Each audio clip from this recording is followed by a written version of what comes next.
আমি জানি টাকা পয়সা আমরা পাচ্ছি না, আমাদের অনেক অসুবিধে হচ্ছে সংসার চালাতে। মহিলারা সংসারও চালায়, আবার সরকারও যখন চালায় তখন ওই লক্ষ্মীর ভাণ্ডারের মতোই কিভাবে ম্যানেজ করতে হয় সেটা সবাইকে নিয়ে ভাই বোনেরা মিলেই মিলিতভাবে করে। সেইভাবেই আমরা করছি।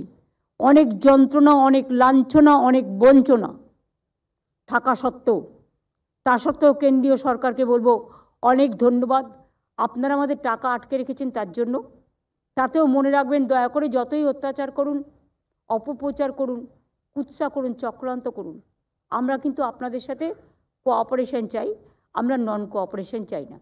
আশা করি এটুকু আপনারা শুনতে পাচ্ছেন। এবং এটা পলিটিক্যাল মিটিং নয়, এটা গভর্নমেন্টের মিটিং।